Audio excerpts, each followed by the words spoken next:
Here we'll talk about how can you cut your time and dig deep and get very valuable and useful information in a very short period of time. So this is about optimization and efficiency. I hope you'll like it. Let's begin.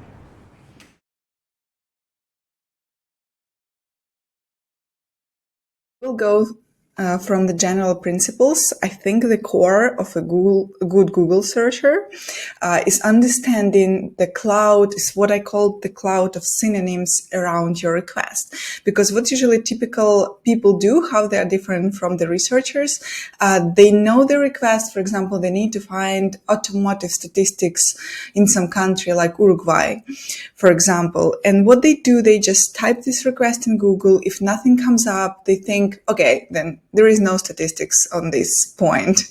But this is not true because Google works in a different ways, and there could be people that put the statistic under different keywords, under different themes. So your job as a researcher during secondary research is to make sure that you not only using one request that first comes up to your mind, but you also spend some time, at least a few minutes, to create the whole cloud of synonyms around your request.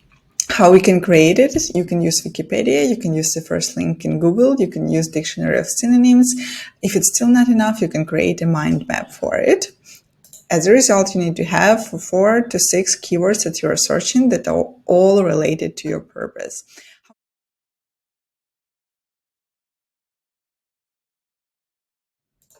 We check the description before we go to the link. We check that in the description there are all words that we have in our inquiry, and the words are all close to each other.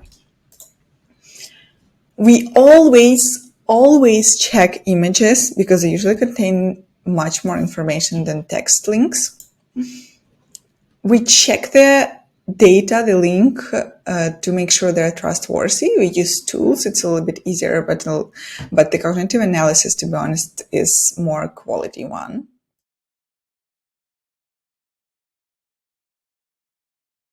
First of all, Google has commands. They have many more, much more than what I have here. I'm just going to be presenting 3 of them that I use the most.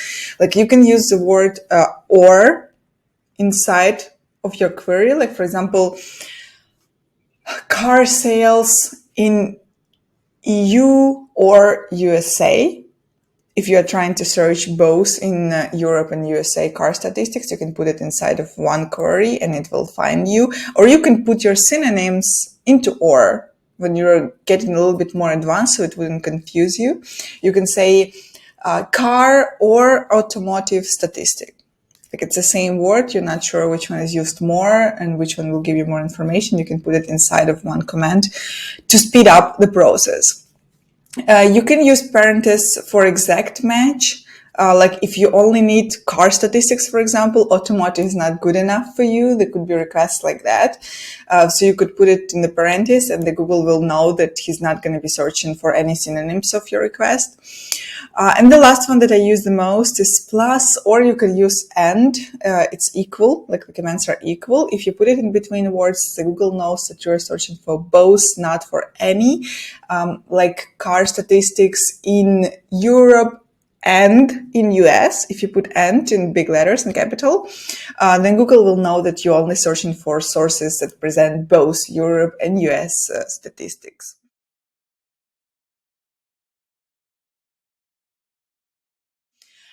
And one more trick is about advanced search. There is only one thing that I will ask you to do there on this point is to change your location depending on what market you're researching.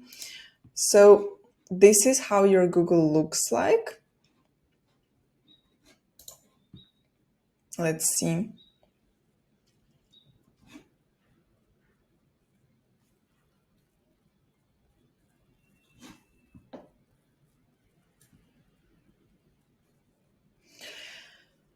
And here you have something that's called quick settings. You see all search settings. There are a lot of stuff here that you can change. I really encourage you to look through it, but one thing that I will definitely ask you to change is your location. Your location should be based on the country you're researching. So like if you're researching US, but you're not physically in US, your IP address is somewhere else, you need to be in US to see the statistics that US people will see. Like you just need to be in their location. You can use VPN for that. It's a little bit harder. This way is a little bit easier. You can just change settings to United States. You have Canada here, but you can find in the list United States and change it to that location. So you would see exactly what people Googling from US would see.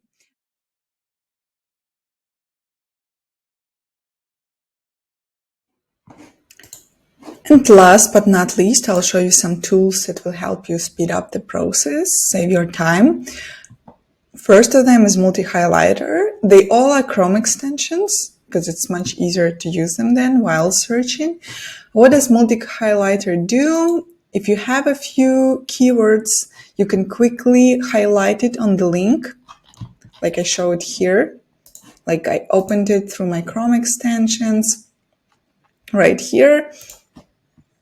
It's opened on the page, and then I can just type my keywords and they will be highlighted in the study or on the page in different colors, so I could understand whether this link actually relevant to my cause or not, and I can quickly scan the article without actually reading it. Like you can put something else here just through the space, like stats, and you can see the new words highlighted. This tool is very valuable, so you don't even have actually to read huge articles, because during one secondary research, you're usually reading, I would guess, dozens, like 20, 30 studies minimum in articles. And with this tool, you can just scan through it very quickly to understand whether it's relevant to your purpose or not. Another tool is Google Dictionary. It looks like this in Chrome extensions page.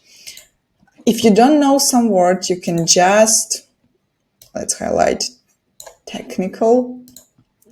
You can just use this extension and it will show you right away without additional searching what this terminology means. So you don't have to spend time searching it separately. It's very handy, especially if you're researching in the industry where you're not an expert and there are lots and lots of terminology there. So you need to get on board quickly. This helps a lot.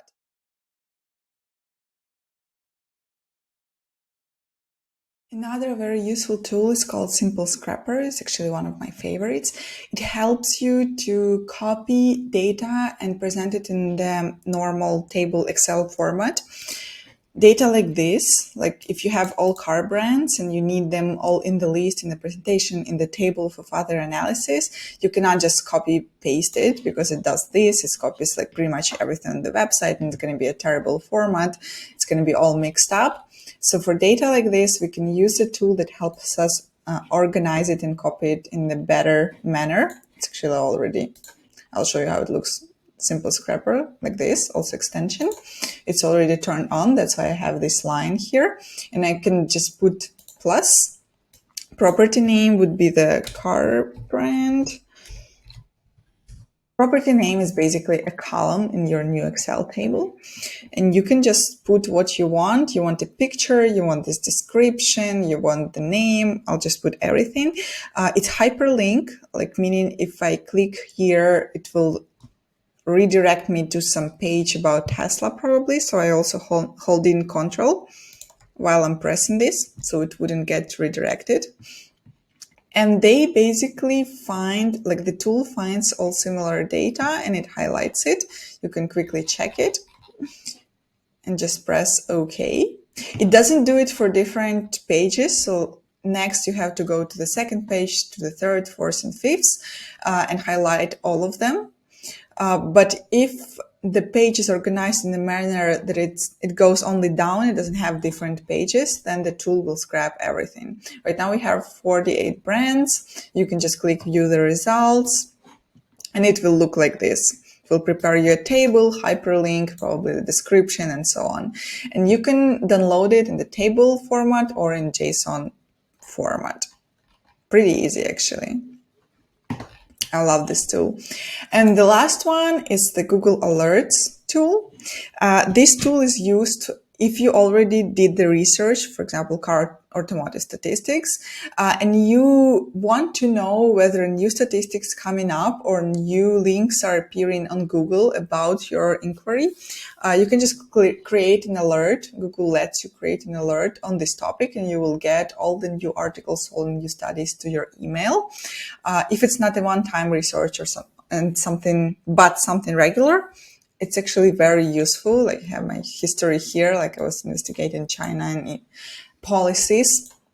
So I would want to know is any other articles or studies are coming up. So you just type the alert here. It will ask you how often do you want to receive your alerts, and basically just click, you choose all the options, you click OK, and it will start. And you will start receiving the emails with the new information.